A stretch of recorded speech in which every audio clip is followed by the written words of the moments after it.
오늘은 양자라는 주제로 세 번째 시간입니다. 여러분 드라마나 그 영화를 보면 주인공이 어떤 힘든 일을 겪을 때 과거를 회상하는 장면이 나오는 경우가 있습니다.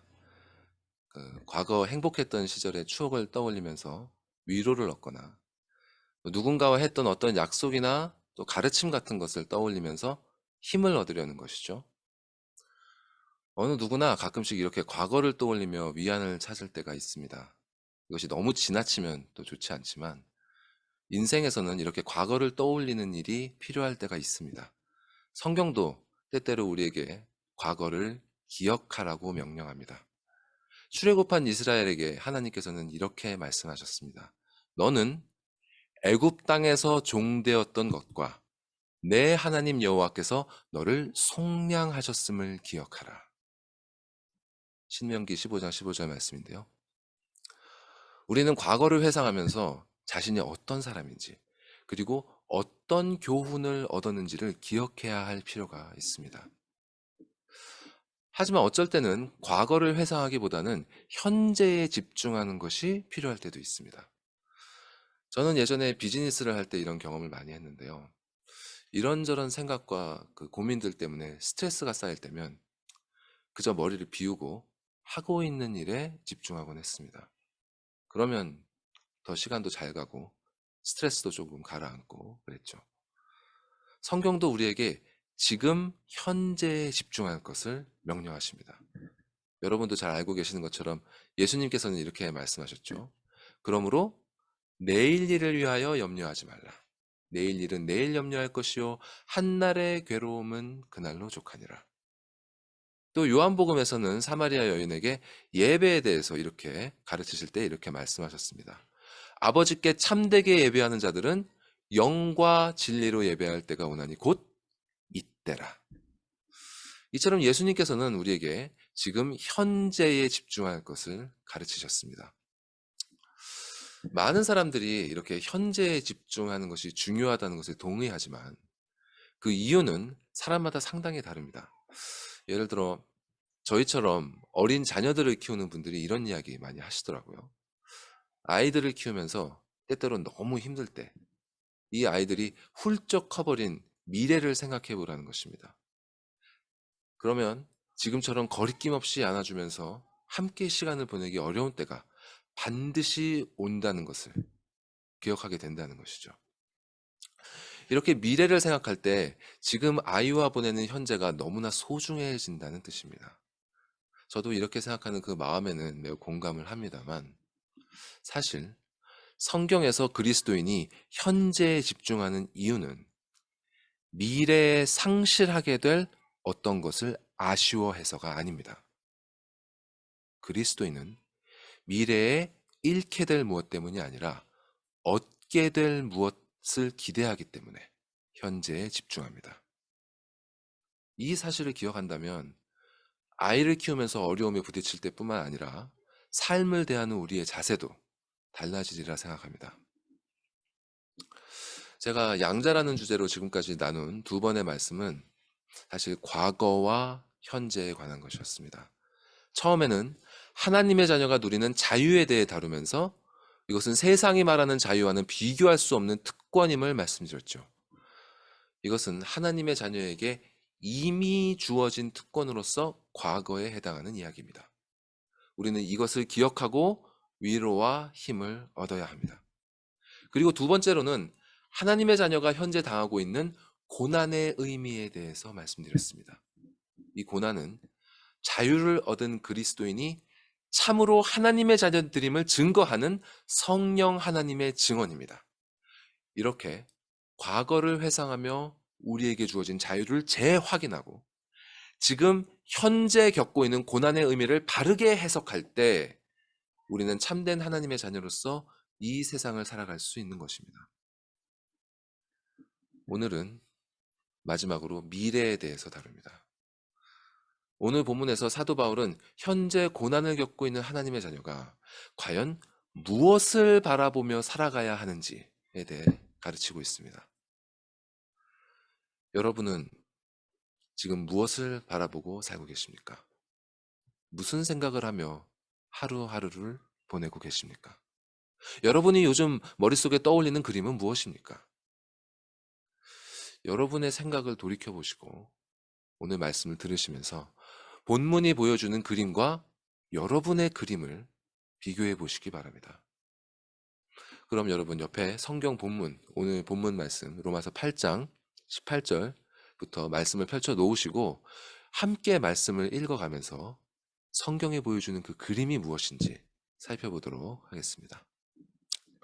자, 먼저 18절 말씀을 함께 읽도록 하겠습니다. 여러분 성경을 보시고 함께 읽어주시기 바랍니다. 시작. 생각하건대 현재의 고난은 장차 우리에게 나타날 영광과 비교할 수 없도다. 여기서 사도 바울이 생각하건대 이렇게 말을 시작하니까 이건 바울의 개인적인 생각이나 느낌을 말하는 건가 보다 이렇게 오해할 수가 있는데요. 전혀 그렇지 않습니다. 이 생각하건대라는 말은 어떤 것을 확실하게 선언한다는 권위적인 뉘앙스를 가진 표현입니다. 자, 예를 들어 같은 말이 로마서 4장에도 쓰였는데요. 로마서 4장 3절에 아브라함이 하나님을 믿음에 그것이 그에게 의로 여겨진 바 되었느니라 라고 말씀하는데요. 여기서 의로 여겨졌다는 말이 바로 이 생각하건대와 같은 말입니다. 또 이어서 그 로마서 4장 5절에서도 믿는 자에게는 그의 믿음을 의로 여기시나니 라고 했을 때 여기신다는 말이 또 바로 이 말입니다. 즉 바울이 본문 18절에 생각하건대 하고 기록한 구절은 그저 개인의 생각이 아니라 하나님의 계시로 인해 확실해진 사실에 대한 권위적인 선언인 것입니다. 그러므로 이 구절은 이렇게 바꿔 말할 수 있습니다. 현재 우리가 겪는 이 고난은 비록 고통스러울지라도 장차 우리에게 나타날 영광과는 도저히 비교할 수 없이 하찮은 것으로 여겨지노라. 자, 그런데 바울은 어떻게 이처럼 말할 수 있었을까요? 어떻게 이렇게 확신에 찬 표현을 할 수 있는 것일까요? 이 질문에 대한 답은 바울이 이 영광에 대해 알고 있었다 밖에 없습니다. 이것 외에 다른 것이 될 수 없습니다. 바울은 분명히 이 영광이 무엇인지 알고 있었습니다. 현재는 고난 중에 있고 아직 이 영광이 나타나지 않았음에도 불구하고 바울은 이 영광이 무엇인지 알고 있었기에 이렇게 확신에 찬 증언을 할 수 있었던 것입니다. 그러면 이 영광은 과연 무엇일까요? 바울은 이어서 19절에 이렇게 이야기를 이어갑니다. 함께 19절을 읽도록 하겠습니다. 시작. 피조물이 고대하는 바는 하나님의 아들들이 나타나는 것이니. 여기서 피조물로 번역된 말은 창조라고 바꿀 수도 있습니다. 영어 성경도 The Creation이라고 되어 있죠. 즉 하나님께서 만드신 모든 창조물을 지칭하는 것입니다. 이 창조물들이 지금 무언가를 고대한다고 합니다. 마치 모든 만물을 인간처럼 의인화해서 표현하고 있죠. 여기서 고대한다는 의미는 말 그대로 간절히 바란다는 뜻인데요. 원어사전은 이 단어의 뉘앙스를 설명하면서 이런 이미지를 그리고 있습니다. 마치 고대 올림픽에서 달리기 시합을 하는 육상 선수가 안간힘을 다하면서 목표 지점을 향해 고개를 길게 빼고 응시하는 그런 모습 말이죠. 하나님의 모든 창조물들이 마치 사람이 목을 이렇게 길게 빼고 뭔가를 응시하듯이 그렇게 무언가를 간절히 바라보면서 바라고 있다는 뜻입니다. 그리고 그 무언가는 바로 하나님의 아들들이 나타나는 것입니다. 여기서 하나님의 아들들은 바로 예수를 믿는 자들이죠. 복음을 믿어서 하나님께 칭의를 받고 그분께 양자로 입양되어서 그분의 유일하신 아들 예수 그리스도와 함께 상속자가 된 바로 그들입니다. 바로 그들이 나타나는 것을 하나님의 모든 창조물들이 그토록 간절히 기다리고 있다는 것입니다. 근데 여러분, 이 말씀이 진실로 그렇게 여겨지십니까? 여러분은 이 온 세상이 그리스도인들을 그토록 고대하고 있다고 느껴지십니까? 아마 별로 그렇게 느껴지지 않으실 겁니다. 오히려 이 세상은 그리스도인들에게 가혹한 것처럼 느껴집니다. 우리를 둘러싼 자연환경도 그렇고 또 인간 사회도 그렇고요. 이는 바울 당시에도 마찬가지였습니다. 당시 고대 근동은 남자의 평균 수명이 40에서 45세에 불과했다고 합니다. 그때는 전염병도 심했고 위생도 좋지 않았죠. 또 사도행전에도 나오지만 그때 사도 바울이 바다를 건너는 장면이 사도행전에 나오는데 배를 타고 바다를 건너는 일은 목숨을 걸어야 하는 일이었습니다. 또 이스라엘 주변에 광야가 많았죠. 이 광야를 한번 지나는 것도 그랬습니다. 또 인간 사회는 어떻습니까? 당시 그리스도인들은 소수자 중에서도 소수자였습니다. 그들은 주류였던 로마인과 헬라인으로부터 멸시를 당했을 뿐만 아니라 비주류였던 유대인들로부터도 핍박을 받았습니다. 그런데도 불구하고 이런 현실에도 불구하고 본문에서 바울은 모든 창조물들이 그리스도인들, 하나님의 자녀들을 고대한다고 말합니다. 그리고 20절과 21절에서 그 이유를 설명하는데요. 자, 20절과 21절을 함께 읽어보도록 하겠습니다. 시작. 피조물이 허무한데 굴복하는 것은 자기 뜻이 아니요 오직 굴복하게 하시는 이로 말미암음이라. 그 바라는 것은 피조물도 썩어짐의 종로로 탄 데서 해방되어 하나님의 자녀들의 영광의 자유에 이르는 것이니라. 자, 먼저 바울은 피조물이 허무한데 굴복한다고 진술합니다. 이 말은 창세기 3장을 배경으로 하는데요. 제가 잠시 말씀을 보여드리겠습니다.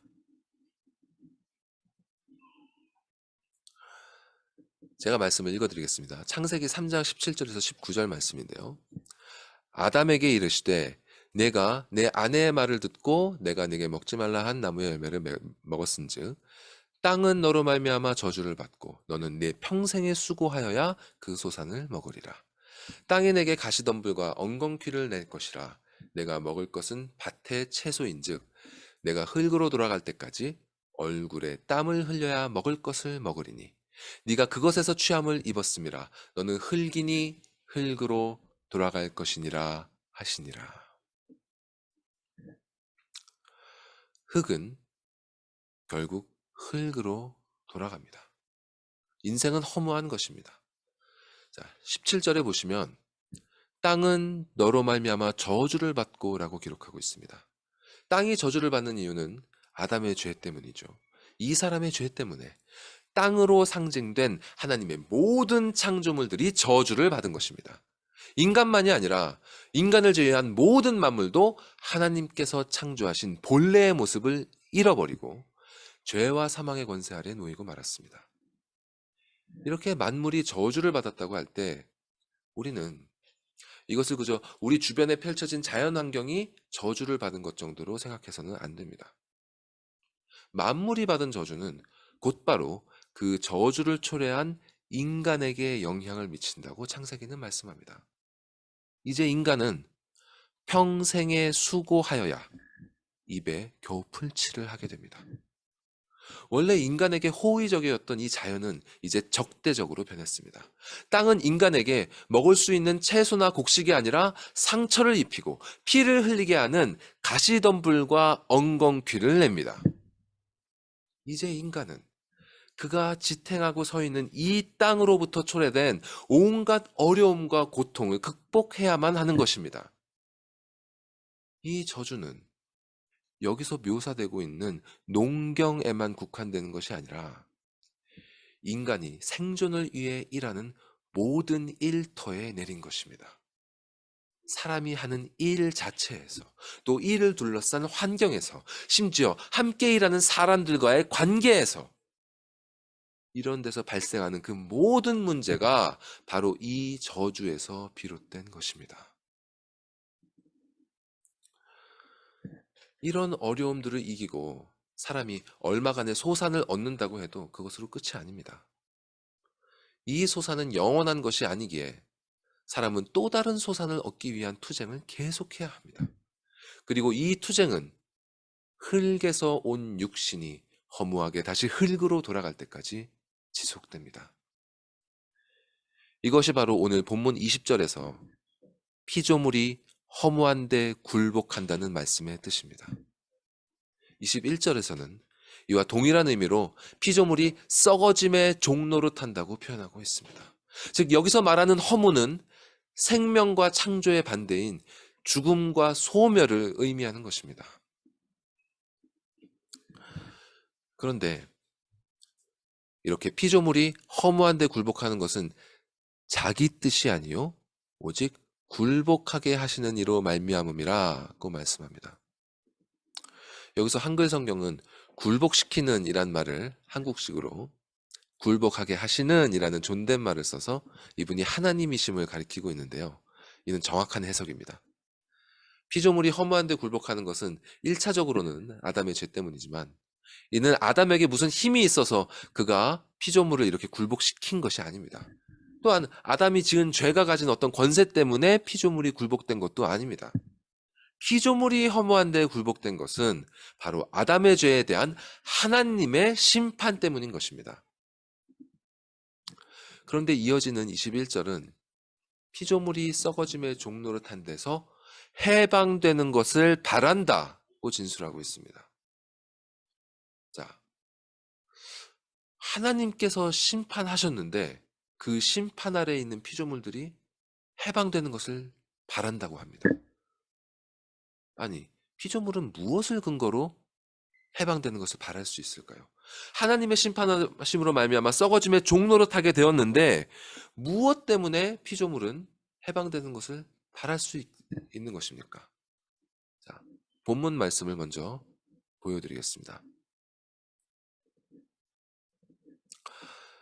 20절에 21절에 우리가 방금 이 말씀을 읽었죠. 피조물이 허무한데 굴복하는 것은 자기 뜻이 아니요 오직 굴복하게 하시는 이로 말미암음이라. 그 바라는 것은 피조물도 썩어짐의 종로로 탄 데서 해방되어 하나님의 자녀들의 영광의 자유에 이르는 것이니라. 자, 사실 이 두 구절은 원문에서 한 문장으로 연결되어 있습니다. 그리고 21절에 처음에 그 바라는 것은 이라고 해석된 부분은 사실 21절이 아니라 20절에 20절에 속한 부분인데요. 이 부분은 그 바라는 것은 소망에 기초하여 또는 소망 위에라고 번역할 수 있습니다. 그리고 이 말은 그 앞에 나오는 굴복하게 하시는, 제가 노란색으로 표시했죠. 굴복하게 하시는 이란 말을 꾸미는 말입니다. 그래서 이 두 구절을 한 문장으로 우리말 어순에 맞게 재구성해서 다시 해석해 보면 그 아래와 같습니다. 자, 19절부터 연결해서 이 말씀을 보시면 제가 읽어보겠습니다. 피조물은 하나님의 아들들이 나타나는 것을 간절히 바란다.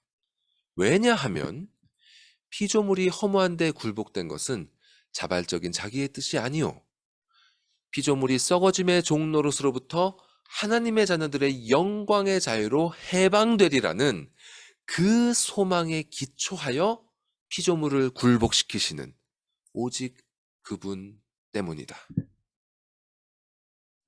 즉 이 소망은 피조물을 썩어지는 허무로부터 구원하시려는 하나님의 소망을 말합니다. 그리고 하나님께서는 이 소망의 기초 위에서 당신의 창조물들을 허무한 데에 굴복시키셨습니다. 그러므로 피조물들이 하나님의 심판으로 썩어짐의 종노릇을 하면서도 여전히 하나님의 아들들이 나타나는 것을 고대할 수 있는 이유는 이렇게 허무한 데에 그들을 굴복시키시는 하나님의 섭리가 그분의 소망의 맥락에서 일어난 일이기 때문입니다. 이 피조물들의 소망이 무엇입니까? 바로 하나님의 자녀들, 곧 그리스도인들이 나타나 그들이 가진 영광스러운 자유에 피조물 자신들도 참여하게 되는 것입니다. 우리는 여기서 자유라는 주제로 다시 돌아옵니다. 그리고 이 자유에 대한 새로운 사실을 확인하게 됩니다. 그것은 하나님의 자녀가 받은 이 자유가 그 자유를 받은 신자 자신만을 위한 것이 아니라는 사실입니다. 그 자유는 그 사람을 둘러싼 모든 피조물들을 위한 것입니다. 그가 사는 땅, 그가 하는 일, 그가 존재하는 모든 환경과 그가 맺은 모든 관계가 바로 이 영광의 자유를 고대하고 있다는 것입니다. 여러분은 여러분을 둘러싼 피조물들의 이러한 애타는 갈망을 알고 계십니까? 바울은 이어서 본문 22절에 이렇게 진술합니다. 본문 22절 함께 읽어보겠습니다. 시작. 피조물이 다 이제까지 함께 탄식하며 함께 고통을 겪고 있는 것을 우리가 아느니라. 하나님의 자녀들은 그들을 둘러싼 피조물들의 이러한 고통을 알고 있습니다. 하나님의 자녀들은 그들이 내는 탄식의 소리를 듣고 있습니다. 들을 귀가 열린 거듭난 신자는 성경 가운데 말씀하시는 하나님의 음성을 듣게 될 뿐만 아니라 그를 둘러싼 창조 세계가 내뱉는 이 고통의 신음소리도 듣게 됩니다. 여기서 피조물이 함께 고통을 겪는다고 할 때 고통으로 번역된 원어의 뜻은 영어로 The pains of childbirth, 아이를 낳는 고통, 즉 산고의 고통을 말합니다. 바울은 갈라디아서에서도 이 표현을 쓰고 있는데요. 제가 갈라디아서 말씀을 잠시 보여드리면요. 당시 갈라디아 교회는 그리스도를 의지하는 믿음이 아니라 유대교의 율법과 절기를 지켜야 하나님께 의롭다함을 얻게 된다는 유대인들의 그런 거짓된 가르침 때문에 큰 혼란을 겪고 있었습니다. 이에 많은 교인들이 미혹을 받아서 율법주의를 따르는 일이 생겼고요. 이 소식을 들은 바울은 이에 대해서 경고하면서 이렇게 전하고 있습니다. 제가 읽어드리겠습니다. 나의 자녀들아, 너희 속에 그리스도의 형상을 이루기까지 다시 너희를 위하여 해산하는 수고를 하노니 내가 이제라도 너희와 함께 있어 내 언성을 높이려 함은 너희에 대하여 의혹이 있음이라. 바울은 갈라디아 교회에 자유의 복음을 전파했습니다. 죄와 사망의 종이었던 그들을 해방시켜서 하나님의 자녀들이라는 아름다운 열매를 맺기 위해 그는 정성을 다해 그들의 마음밭을 갈고 말씀의 씨를 뿌렸던 것입니다. 그러나 그 교회에서 들려온 것은 그가 애써서 일궈놓은 땅에 율법주의라는 가시덤불과 엉겅퀴가 자라고 있다는 소식이었습니다. 여러분, 피조세계는 이제 자력으로는 아름답고 선한 열매를 맺을 능력을 상실했습니다. 피조물들은 선한 것을 낳을 힘이 없습니다. 교회든 사회든 가족이든 생명의 선한 것을 내는 것이 아니라 허무하고 썩어지는 것을 낼 수밖에 없는 것입니다.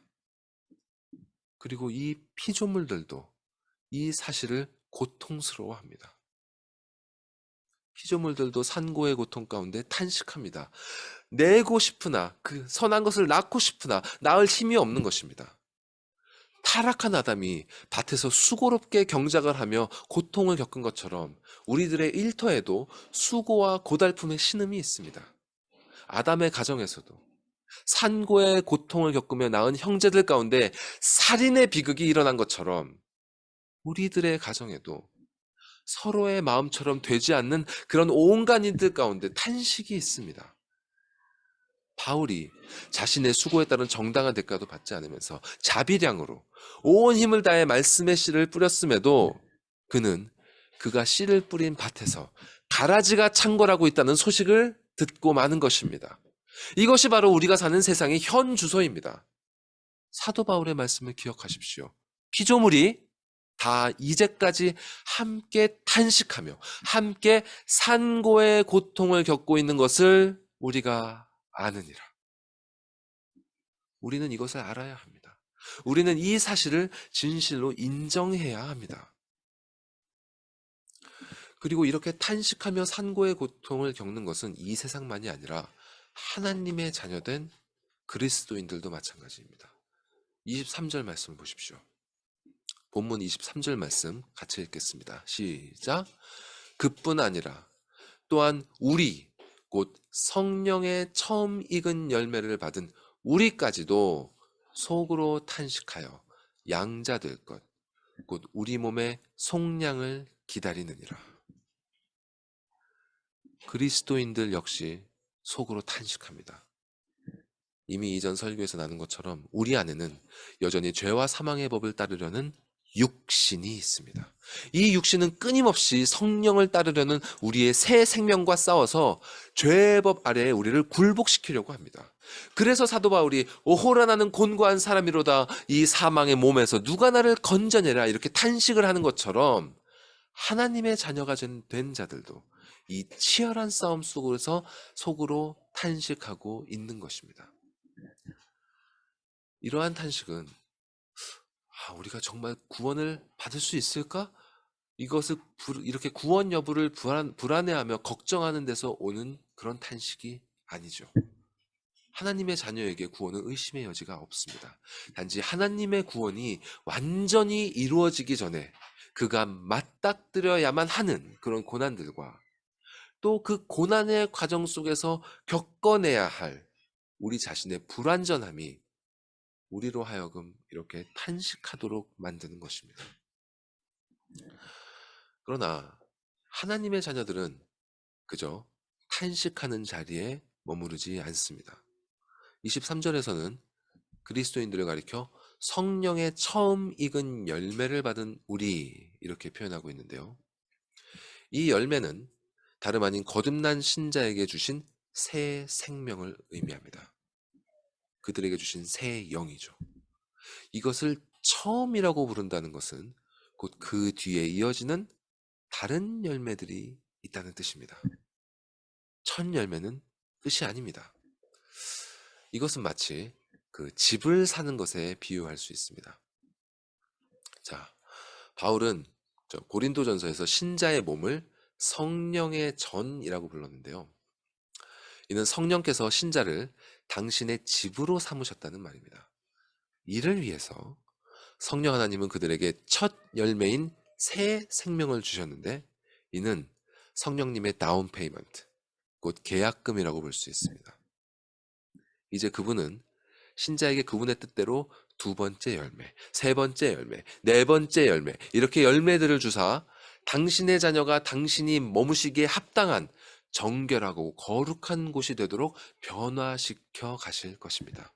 그리고 마침내 마지막 페이먼트, 마지막 열매를 주심으로 그를 당신의 영광스러운 성전으로 취하실 것입니다. 변하지 않으시는 성령 하나님께서는 당신께서 지불하신 계약금을 절대로 물리지 않으십니다. 즉, 이 첫 열매는 계약금인 동시에 보증이기도 합니다. 하나님의 자녀들은 이렇게 성령의 거룩한 성전이 될 것을 보증받은 사람들인 것입니다. 이렇게 성령의 보증을 받은 신자들이 기다리는 것이 바로 양자될 것, 곧 그들의 몸의 속량이라고 말씀합니다. 자, 여기서 이런 의문이 드실 수 있죠. 아니, 이미 우리는 하나님의 자녀가 된 건 아닌가? 왜 다시 우리가 양자 될 것을 기다린다고 하시는가? 맞습니다. 신자들은 이미 하나님의 자녀가 맞습니다. 그러나 방금 전에 제가 성령께서 첫 열매를 주신 것은 마치 집에 계약금을 거는 것과 같다고 말씀드린 바와 같이 아직 우리의 구원은 완전히 이루어진 것이 아닙니다. 이것은 그리스도를 믿는 자가 이미 하나님의 자녀가 되었지만 그의 입양이 아직 완전히 마무리되지 않은 것과 같습니다. 자, 어떤 부부가 고아원에 있는 아이 하나를 입양한다고 가정해 봅시다. 이 부부는 아이를 입양하는 데 필요한 모든 법적 절차를 마쳤습니다. 그래서 이 아이는 입양이 된 것이죠. 근데 어떤 사정이 있어서 아이를 지금 바로 데려오지는 못하고 당분간 고아원에 남겨두어야 했습니다. 이제 이 아이는 입양된 그때부터 새로운 양부모의 자녀로서 법적으로 보호를 받습니다. 이제 이 아이는 더 이상 고아가 아닙니다. 보호자가 있습니다. 그리고 새 부모는 자신들이 아이를 데려가기 전까지 아이가 고아원에 부족함 없이 머물 수 있도록 충분한 후원을 제공할 것입니다. 그러나 이 아이는 부모의 집에 가기 전까지 고아원의 험한 환경을 인내해야 하는 것입니다. 이것이 바로 이 세상이라는 고아원에서 살아가는 하나님의 자녀의 모습입니다. 게다가 자녀들이 인내해야 할 것은 이러한 외적 환경만이 아닙니다. 그들은 여전히 몸의 행실을 죽이는 영적 싸움을 수행해야 합니다. 이것이 바로 23절에서 양자가 되는 것을 우리 몸의 속량이라고 표현하는 이유입니다. 성령께서 신자에게 영화라는 마지막 열매, 즉 그분의 마지막 페이먼트를 지불하시고 구원을 완성하시는 순간, 그때까지 신자가 육신과 싸우며 고통 속에 탄식해야 했던 이 몸이라는 전장은 이제 아버지의 영이 다스리시는 평화로운 거룩한 성전이 될 것입니다. 그제서야 비로소 마음속에 오랜 전쟁이 그치고 자녀에게 참된 평안이 찾아오는 것입니다. 그러나 지금 현재 아직은 그분의 마지막 열매가 주어지지 않았습니다. 마지막 페이먼트가 지불되지 않았습니다. 아직 이 싸움은 끝나지 않았습니다. 하나님의 자녀는 아직 아버지의 집에 가지 못했습니다. 그는 이렇게 외적으로는 그를 둘러싼 모든 피조물들과 함께 고통을 겪으면서 또 내적으로는 몸의 행실을 죽이는 영적 전쟁 가운데 탄식하면서 그의 참 부모이신 하나님의 최종적인 구원을 기다리는 것입니다. 이렇게 구원을 기다리는 하나님의 자녀들의 모습을 본문 24절과 25절은 이렇게 말씀하고 있습니다. 함께 24절, 25절 말씀을 읽겠습니다. 시작. 우리가 소망으로 구원을 얻었음에 보이는 소망이 소망이 아니니 보는 것을 누가 바라리요? 만일 우리가 보지 못하는 것을 바라면 참음으로 기다릴지니라. 신자는 보이는 것을 소망하며 사는 사람들이 아닙니다. 하나님의 자녀들에게 보이는 것은 소망이 아닙니다.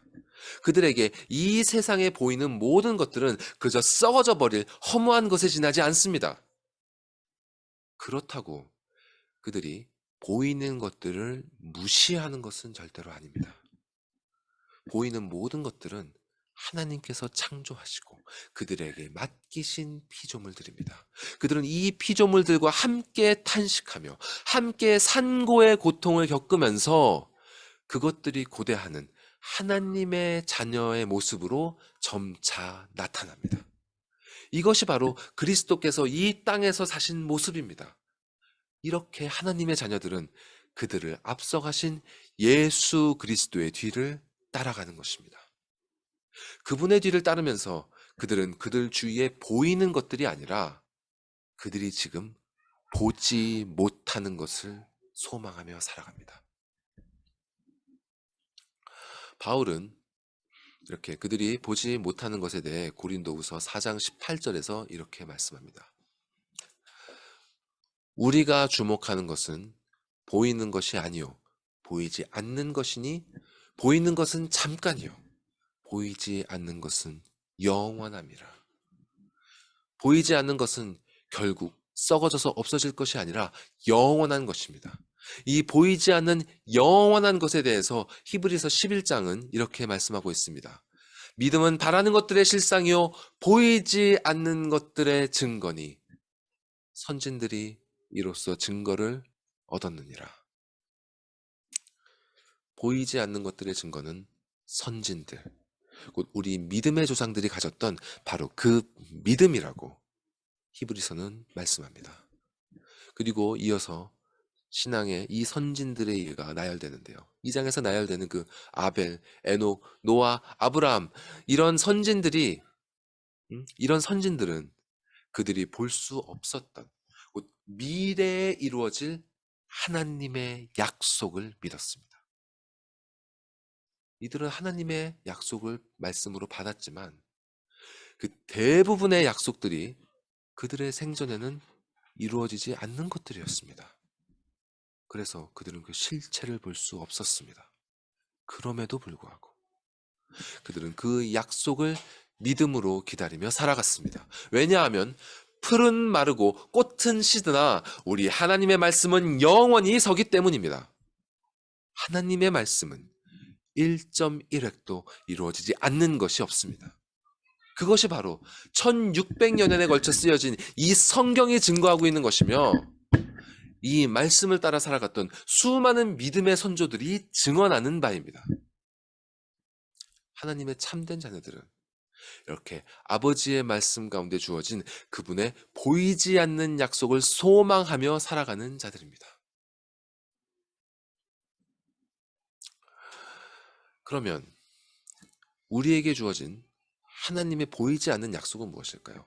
성경에는 이에 관하여 너무나도 풍성한 내용이 기록되어 있지만 오늘은 그 중에 한 가지만 살펴보고 말씀을 마치고자 합니다. 오늘 사모님께서 아이들에게 전해주신 말씀을 떠올려 봅시다. 사도행전 1장에서 부활하신 예수님께서는 승천하시기 전에 제자들에게 마지막 당부의 말씀을 하십니다. 그리고 이렇게 말씀은 기록되어 있습니다. 들어보십시오. 예수님의 말씀입니다. 예수님께서 말씀하시고 나서입니다. 이 말씀을 마치시고 그들이 보는데 올려져 가시니 구름이 그를 가리어 보이지 않게 하더라. 하늘로 올라가신 예수님께서는 구름에 가려져서 보이지 않게 되셨습니다. 그리고 예수께서 이미 보이지 않으심에도 불구하고 여전히 하늘을 올려다보고 있는 제자들을 향해서 흰옷을 입은 두 사람이 나타나 이렇게 말합니다. 이르되 갈릴리 사람들아 어찌하여 서서 하늘을 쳐다보느냐. 너희 가운데서 하늘로 올려지신 이 예수는 하늘로 가심을 본 그대로 오시리라 하였느니라. 아버지께서 당신의 자녀들에게 주신 약속, 비록 지금은 보이지 않지만 하늘로 올라가신 그대로 다시 오셔서 영원히 우리와 함께 하실 그분, 그 약속은 바로 우리 구주 예수 그리스도이십니다. 그분이 다시 오실 것입니다. 허무한 데에 굴복한 피조물들이 하나님의 자녀들이 나타나기를 고대하듯이 육신과의 싸움으로 곤고함 가운데 탄식하는 하나님의 자녀들은 아버지께서 약속하신 다시 오실 그리스도를 간절히 고대하며 기다립니다. 이것이 바로 바울이 말하는 보이지 않는 우리의 소망인 것입니다. 여러분이 참으로 하나님의 자녀들이라면 이 사실을 기억하십시오. 여러분은 이미 죄와 사망의 법에서 자유케 되었습니다. 어느 누구도 여러분의 자유를 빼앗을 수 없습니다.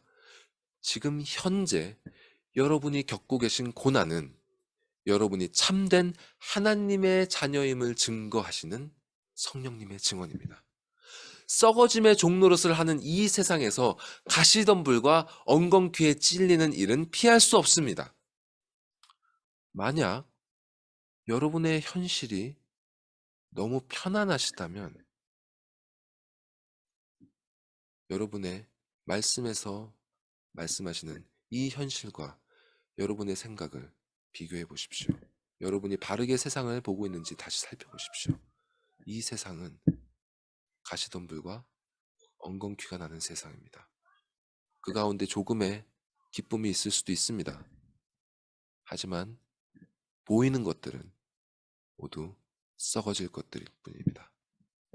이 현실을 인정하시고 이 길을 우리의 앞서 가신 예수 그리스도와 같이 여러분의 삶의 현장에서 산고의 고통을 감내하면서 생명의 열매를 맺는 일에 매진하십시오. 교회에서건 직장에서건 가정에서건 그대로 두어서는 선한 열매, 생명의 열매 맺혀지지 않습니다. 그 현장에서 고통을 감내하십시오. 그리고 힘들 때는 고개를 들어서 그리스도께서 올라가신 하늘을 바라보십시오. 비록 지금은 그분이 보이지 않지만 우리와 언제나 항상 함께 하신다고 약속하신 그분께서는 반드시 다시 오실 것입니다. 참된 자녀는 이렇게 보이지 않는 미래를, 그 미래를 그리고 소망하면서 고통스러운 현재를 지금도 기쁘게 살아가는 자들입니다.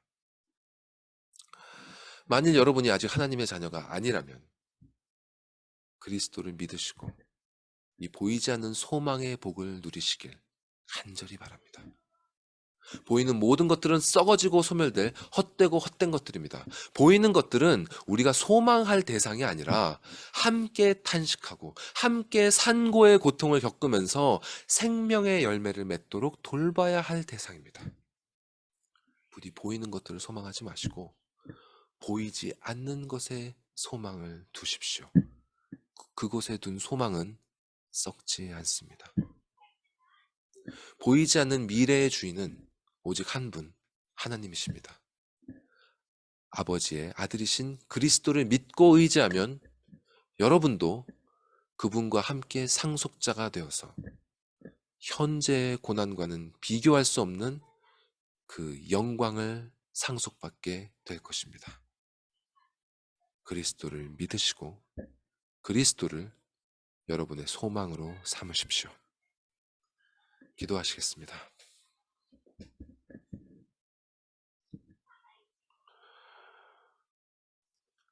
우리의 소망이 되신 아버지 하나님, 감사드립니다. 오늘 말씀을 통해서 우리에게 보여주신 우리의 현재와 또 우리의 미래를 주님, 우리의 눈이 바로 뜨게 하시고 바로 인식하게 하여 주시옵소서. 보이는 세상, 썩어질 세상, 그곳에 우리의 소망을 두지 않게 하시고 그곳에 함몰되어서 우리의 인생을 보내지 않게 하시고 보이지 않는 소망, 영원한 것에 우리의 시선을 두고 우리의 인생을 보람되고 의미 있게 보내게 하옵소서. 비록 고통스럽고 어렵지만 선을 위하여 산고의 고통을 겪으며 사는 이 인생이 당신의 소망을 바라보면서 살아갈 때에 얼마나 기쁘고 얼마나 즐거운 것인지 깨닫게 하시고 오늘 예배 이후에 이어지는 삶도 그렇게 살아가는 모든 성도들 그렇게 은혜로 소망 가운데 인도하여 주시옵소서. 지금은 보이지 않는 그리스도를 소망하게 하여 주시옵소서. 이 모든 말씀 우리 구주 예수 그리스도의 이름으로 기도드리옵나이다. 아멘.